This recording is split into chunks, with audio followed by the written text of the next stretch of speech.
화려한 마천루 아래서 80대 노인이 접시를 닦고 있습니다. 그리고 엘리트들은 캐리어를 끌며 공항으로 향하는 이곳. 싱가포르는 더 이상 국가가 아닙니다. 세계 최고 부자 나라라는데 왜 80대 노인이 무거운 식판을 닦아야 할까요? 그것은 국가연금이 살인적인 물가를 따라잡지 못해 발생하는 풍요 속의 빈곤 때문입니다. 싱가포르 푸드코트에서 시급 $5. 우리 돈으로 5,000원도 안 되는 돈을 받으며 하루 종일 서서 일하는 노인들. 이것이 1인당 GDP 9만 달러를 돌파한 이 나라의 진짜 얼굴입니다. 1인당 GDP 9만 달러를 돌파한 이 숫자에 가려진 싱가포르의 진짜 얼굴은 부자들만 머물다 가는 거대한 호텔로 변질되었습니다. 전 세계 자본이 홍콩을 탈출해 이곳으로 몰려들며 축배를 들었습니다. 하지만 지금 그 잔치는 끝났고 비명소리만 가득하거든요. 금목걸이를 흔들며 손님을 맞던 자산가들은 사라졌습니다. 정작 그 땅을 지켜온 시민들은 살인적인 물가와 임대료에 밀려 자기 조국에서 이방인이 되어버린 겁니다. 도대체 1인당 소득 1억 원이 넘는 아시아 최고의 부국에서 왜 이런 기괴한 풍경이 벌어지고 있는 걸까요? 겉으로는 완벽한 유토피아처럼 보입니다. 하지만 내부에서는 인구 재생산 엔진이 멈췄고 사회적 계약은 종이장처럼 너덜너덜해진 상태인데 말이죠. 오늘은 이 화려한 유리성이 무너지는 실체를 파헤쳐 보겠습니다. 싱가포르의 마리나베이 샌즈 호텔을 보며 우리는 번영을 꿈꿨습니다. 그런데 그 이면을 들여다보면 숨이 턱 막히는 데이터들이 쏟아집니다. 9만 달러라는 숫자는 모든 시민이 부유하다는 뜻이 아닙니다. 거대 자본이 만든 착시일 뿐이며 그 자본이 빠져나가는 순간 시스템 전체가 지속 불가능해지는 위기에 직면했거든요. 길거리에는 쓰레기 하나 없습니다. 공무원은 청렴하며 경제는 매년 성장하죠. 그런데 정작 그 안에서 숨쉬는 사람들은 행복하지 않다는 역설이 핵심입니다. 열심히 공부해 글로벌 기업에 취직한 청년들조차 월급의 절반을 월세로 바치고 나면 남는 게 없습니다. 결혼과 출산은 아예 꿈도 못 꾸는 사치제가 되어버린 거죠. 상황이 이렇다 보니 똑똑한 인재들은 기회를 찾아 해외로 떠납니다. 그 빈자리를 다시 외국인 노동자로 채우는 악순환이 반복되면서 공동체의 온기는 사라졌습니다. 국가 지표상의 성장이 개인의 일상적 풍요로 연결되지 않을 때 어떤 비극이 발생하는지 싱가포르는 지금 우리에게 아주 고해상도의 예고편을 보여주고 있는 겁니다. 그 많던 기회와 풍요는 다 어디로 갔을까요? 왜 세계가 부러워하던 모델이 이토록 빠르게 균열을 일으키고 있는 것일까요? 단순히 물가가 비싸진 수준이 아닙니다. 국가의 근간을 이루는 톱니바퀴들이 서로 어긋나며 쇠를 갉아먹는 소리를 내고 있는데 말입니다. 아시아 최고의 부국이 마주한 이 거대한 폭풍의 실체를 깊이 들여다보시죠. 이 문제를 단순히 남의 나라 이야기로 치부하기에는 한국이 겪고 있는 저출산과 주거난, 그리고 이민 갈등의 양상이 싱가포르와 너무나 닮아 있습니다. 우리가 그토록 선망했던 효율적인 시스템이 인간이라는 핵심 엔진을 어떻게 소모시키고 버리는지를 확인하는 과정, 이것은 곧 우리의 생존 전략을 다시 짜는 계기가 될 겁니다. 이제는 숫자의 화려함 뒤에 숨겨진 차가운 현실을 직시해야 할 때입니다. 왜 아시아의 보석이 더 이상 빛나지 않는지를 냉정하게 분석해봐야 하거든요. 국가의 성장이 개인의 삶을 담보로 잡았을 때 발생하는 이 비극적인 결말은 무엇을 시사하는 걸까요? 지금부터 그 잔혹한 진실의 첫 번째 조각, 주거비 폭등의 역설부터 시작해 보겠습니다. 싱가포르에서 현대차 아반떼 한 대를 내 이름으로 타려면 얼마가 필요할 것 같습니까? 놀랍게도 차값과 번호판 가격을 합쳐서 우리 돈 2억 원을 훌쩍 넘는 비현실적인 금액을 지불해야 하거든요. 한국에서는 3천만 원이면 충분한 차가 이곳에선 벤츠 S클래스 가격이 됩니다. 이런 기괴한 현상이 매일 벌어지는 중입니다. 이런 말도 안 되는 가격의 범위는 바로 차량 취득 권리증이라 불리는 COE 제도에 있습니다. 땅이 좁으니 차 대수를 제한하려고 번호판을 경매에 붙이는데 이 종이 한 장 가격이 카테고리에 따라 1억 원을 넘나들거든요. 결국 차를 사는 게 아닙니다. 도로를 달릴 권리를 돈으로 사는 셈인데 이 비용이 서민들의 발을 묶어버린 겁니다. 누군가는 대중교통이 잘 되어 있으니 차가 없어도 그만 아니냐고 반문할지도 모릅니다. 하지만 자동차 가격 폭등은 단순히 개인의 사치를 막는 수준이 아닙니다. 물류와 서비스 비용 전체를 끌어올리는 도화선이 되었거든요. 택배비부터 식자재 운반비까지 모든 물가에 이 번호판 값이 스며들어 서민들의 밥상을 위협하고 있습니다. 진정한 공포는 자동차가 아닙니다. 매달 통장에서 빠져나가는 살인적인 주거 비용에서 시작됩니다. 2022년 한 해에만 싱가포르의 월세는 무려 30% 가까이 폭등했고 이후에도 높은 수준을 유지하고 있거든요. 도심 고급 콘도의 경우 방 3개짜리 아파트 월세가 600만 원을 넘나듭니다. 이는 웬만한 중산층의 한 달 월급과 맞먹는 수준이에요. 글로벌 기업에 취직해 높은 연봉을 받는 엘리트 청년들조차 월급날이면 깊은 한숨을 내뱉습니다. 월급의 절반 이상을 고스란히 집주인에게 바치고 나면 수중에 남는 것은 생존을 위한 최소한의 생활비뿐이거든요. 열심히 일해서 자산을 축적하는 시대는 끝났습니다. 그저 도시라는 거대한 기계를 유지하기 위한 부품으로 전락한 셈이죠. 이런 미친 주거비의 배후에는 아이러니하게도 싱가포르가 그토록 원했던 글로벌 자본의 유입이 있습니다. 홍콩의 정세가 불안해지자 갈 곳을 잃은 중국계 슈퍼 리치들이 현금 가방을 들고 싱가포르 부동산 시장으로 몰려들었거든요. 이들은 고급 펜트하우스를 쇼핑하듯 사들였습니다. 그 열기는 일반 서민 주택가까지 도미노처럼 번졌어요. 부자들이 집값을 올리자 임대인들은 너도 나도 월세를 올렸습니다. 평범한 직장인의 일상은 무너졌죠. 정부가 외국인 부동산 취득세를 2023년 4월 기준 60%까지 올리며 방어에 나섰지만 이미 불붙은 시장을 끄기에는 역부족이었거든요. 성장의 열매는 외국인 자본가가 챙기고 그로 인한 고물가의 고통은 오로지 자국민의 몫이 되어버린 비극적 구조입니다. 가장 충격적인 사실은 싱가포르 자부심의 상징인 HDB 공공주택 시스템의 붕괴입니다. 전체 국민의 80%가 자기 집을 가졌다는 수치는 사실 99년 임대라는 거대한 눈속임 위에 세워졌거든요. 집을 사는 게 아닙니다. 국가로부터 99년 동안 거주할 권리를 빌리는 것인데 기간이 끝나면 집의 가치는 결국 제로가 됩니다. 과거에는 이 임대주택이 저렴해서 서민들의 안식처가 되었습니다. 하지만 지금은 중고시장 가격마저 폭등했어요. 신규 분양을 기다리다 지친 청년들이 중고주택으로 몰리면서 2024년 기준 평균 재판매 가격이 6억 원대를 돌파했고 인기 지역의 경우 8억에서 10억 원까지 치솟았습니다. 대출 이자 부담은 눈덩이처럼 불어났거든요. 내가 평생 빚 갚아 마련한 이 집이 내 자식대에 가서는 국가가 회수해가는 깡통이 된다는 사실을 싱가포르 부모들은 이제야 깨닫기 시작했습니다.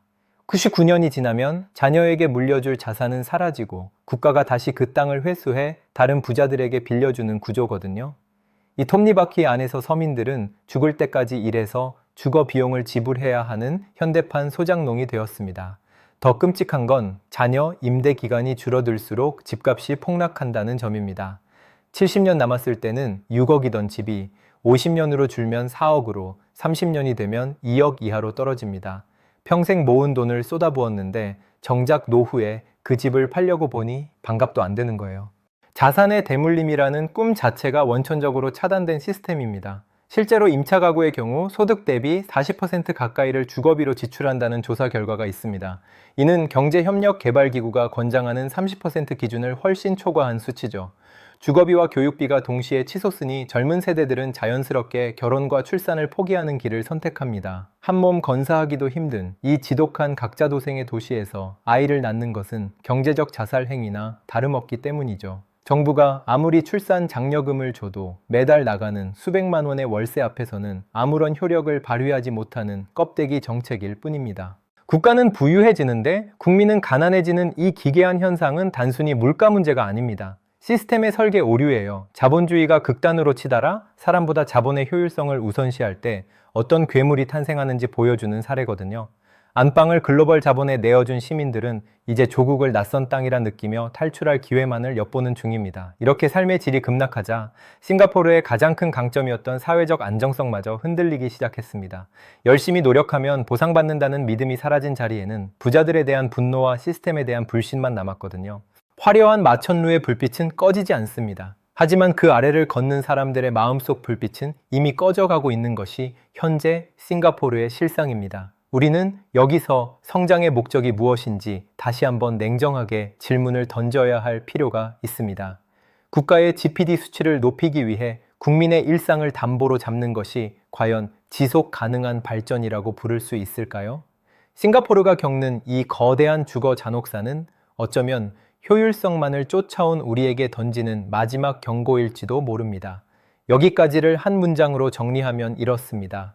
자본 유입이 주거비로 전가되면 성장은 국민의 비용이 된다는 것이죠. 이처럼 숨막히는 주거비 폭등은 단순히 돈의 문제를 넘어 싱가포르 사람들의 정신과 영혼까지 갉아먹고 있습니다. 단순히 살 곳이 없는 게 아닙니다. 내 미래를 설계할 최소한의 공간조차 허락되지 않는 이 가혹한 환경이 사람들을 어떻게 변하게 만들었을까요? 지금부터는 주거 문제가 아니라 인간 생산의 문제입니다. 이제는 이 경쟁을 만든 싱가포르식 능력주의의 민낯을 들여다볼 차례예요. 싱가포르의 아이들은 12살이 되는 해에 인생에서 가장 잔혹한 갈림길 앞에 서게 됩니다. 초등학교 졸업시험인 PSL이 성적에 따라 어떤 중학교에 갈지가 정해집니다. 이는 곧 미래의 직업과 연봉을 결정하는 운명의 꼬리표가 되거든요.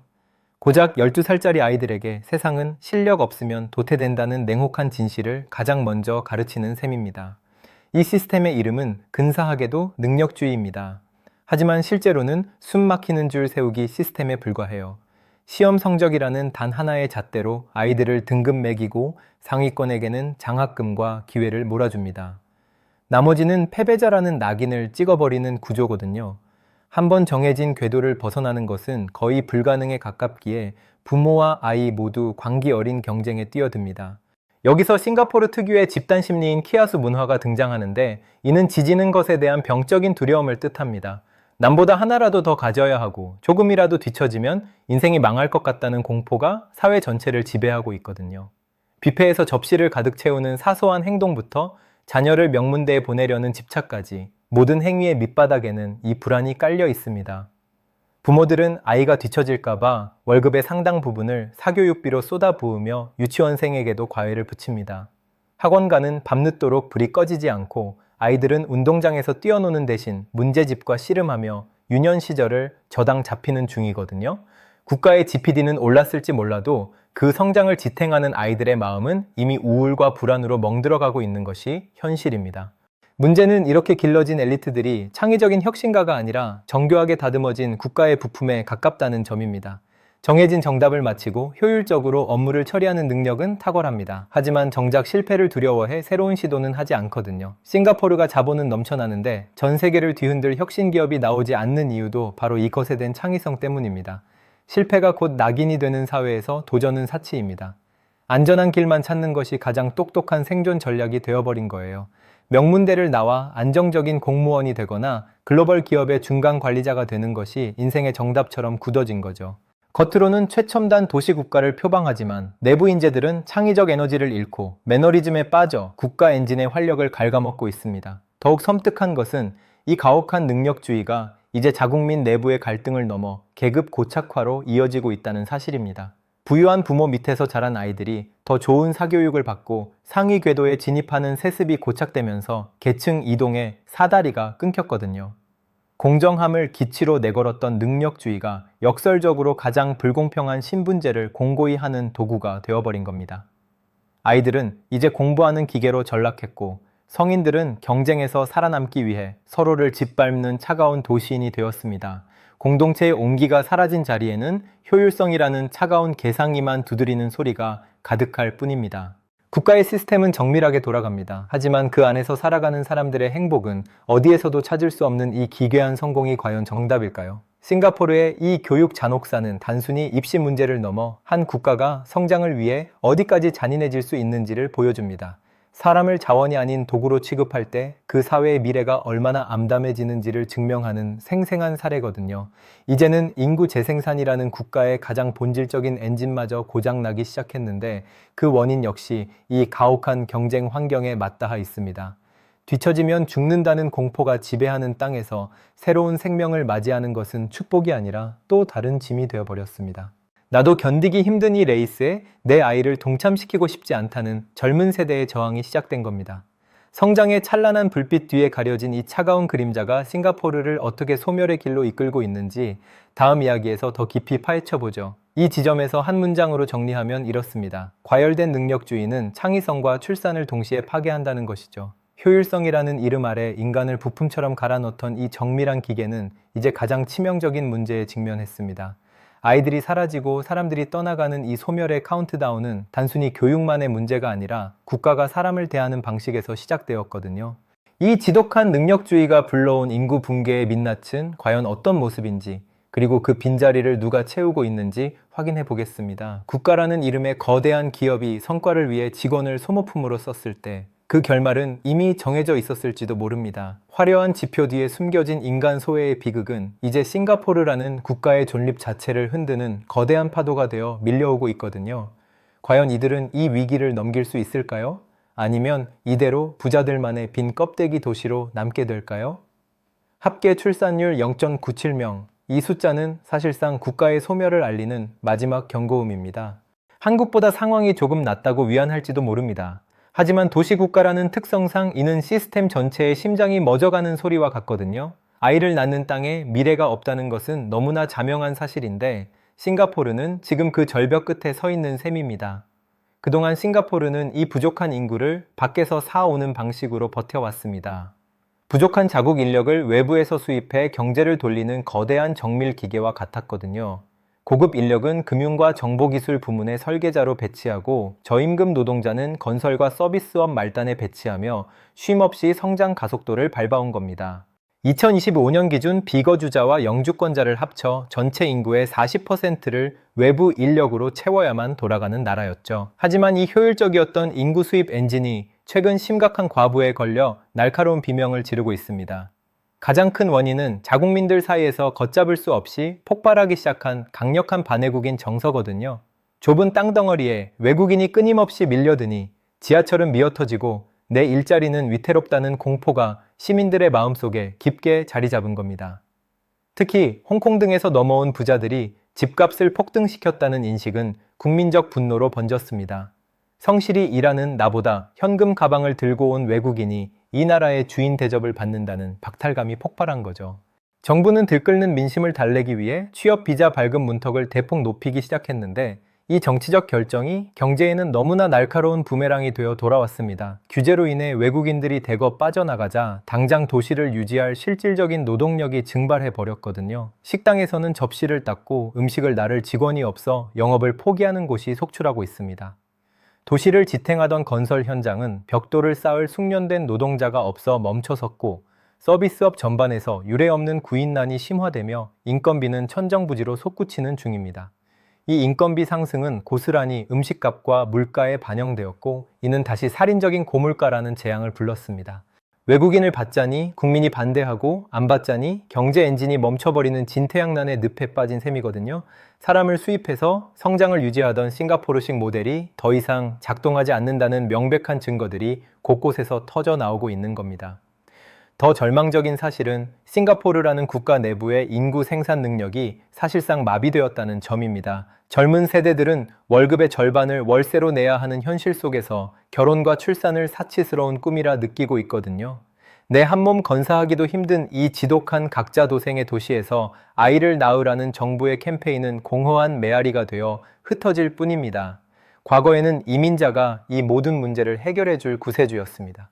하지만 이제는 그들조차 싱가포르를 피하고 있어요. 살인적인 생활비와 외국인을 배척하는 차가운 사회 분위기 때문에 전 세계 인재들은 이제 다른 대안을 찾기 시작했거든요.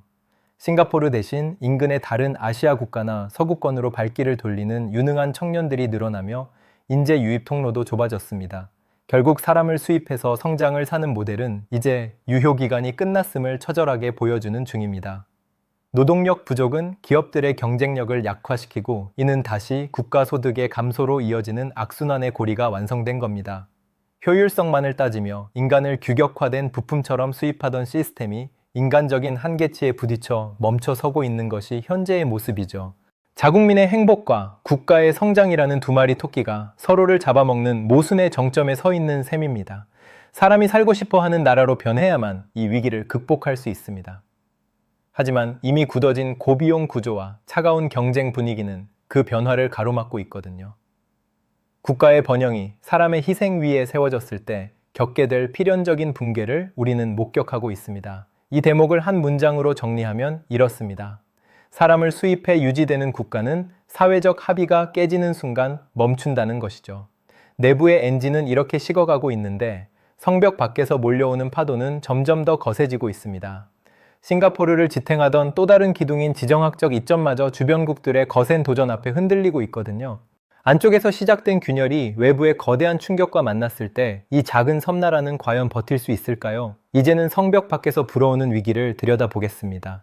싱가포르를 지탱하던 가장 강력한 무기는 지리적 축복이었습니다.